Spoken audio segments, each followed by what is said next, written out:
Alright guys, try not to mind the 3D print in the background. Uh, I'm going to show you the next step for making the chair back. Now I already did, let me unsuppress them here for a second. I already got the top rail. You could probably do these in either or order. Doesn't really matter too much. I'm going to go ahead and suppress these. So I just have a blank space here.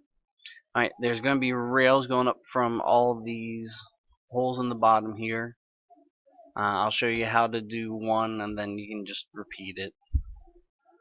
I made a new sketch. I did it on the angled plane, the 110-degree angled plane.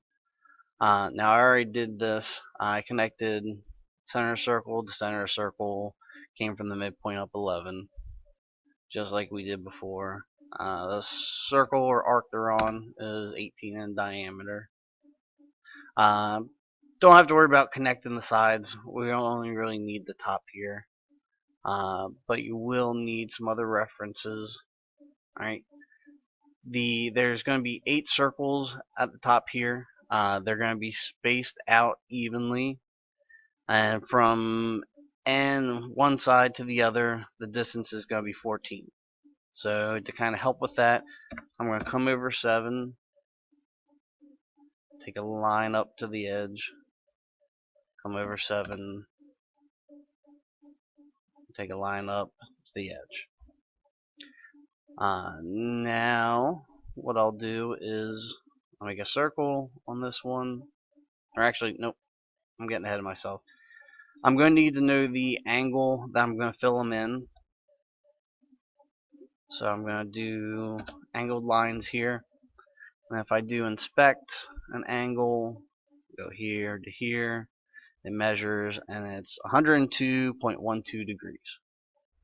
So just keep that in mind. Go back to sketch. Now I'll make one of the circles. They are 0.5 in diameter. Excuse me. Now I'm going to do circular. Alright, the geometry is a circle. And the axis, I click on this button to select the axis, is basically you want your center point. So this is your center point, and it takes them around. There should be 8 of them. And then this should be 102.12. Alright, and it's going the right way. If it's going the opposite way, you could switch directions. Basically will flip it that way, depending if you start there, there. Alright, so I click OK. Alright, this sketch is done. Now we're going to connect them up with lines in 3D space. To make it easy, I'm going to make a sketch on this plane here, and I'm just going to project geometry so that it'll let me click on the center points of those circles easily. So I do that. Now, instead of a 2D sketch, I'm doing 3D. All this stuff, well, some of it looks different. Same dimension, mirror, that stuff. All we're using is line. And I'm going to connect from the second one. Don't go to the first one because that already has something there. And I will connect up to the center point of that circle. Now, I learned this kind of the hard way. I remember from before, if I do all of these and then I sweep this one, all the other ones are going to disappear. So my suggestion is just basically do one at a time. So I finish that sketch, I do sweep,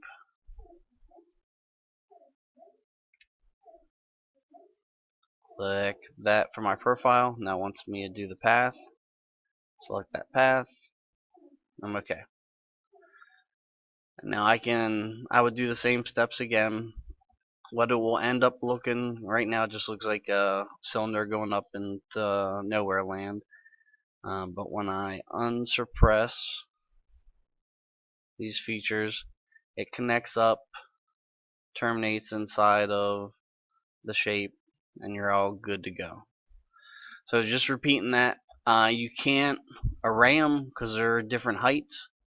You could do half of them, and you should be able to mirror them to the other side, so that will save you some time. I'll try that just to double check, make sure it works.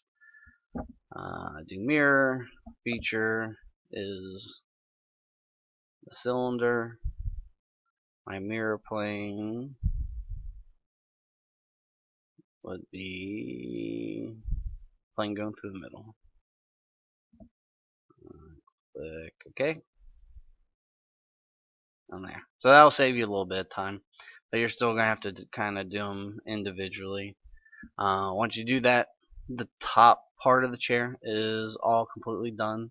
Next is going to be the bottoms and the legs, and we'll end up doing some more of the 3D sketching because everything's kind of on several angles at once. So hopefully this helped you out. If you're still having problems, this top arc I got cut off on the last video. I used, as you can see, a loft. It let me do this profile, and then I already had that arc trimmed off, and I used that as my guide path, I believe. Guide rail, my bad. So that's the steps for the top. I'll make another video for the bottom and the legs. Just to mention this while you're working, we're next big project is going to be modeling something that you already have. So it's going to be practice with taking measurements, stuff like that. So start looking around for ideas of something to make. I want to gear you not towards something super simple. Like a brand new pencil would be pretty simple to draw, but nothing that would be crazy. Like a game controller with all the compound curves would be kind of impressive if you could get it all the way done. Alright, hopefully this helps out for you guys. You can leave these extra lines in here, the sketches, it's not going to hurt anything, and we can suppress them if we need to or delete them down the line. Alright.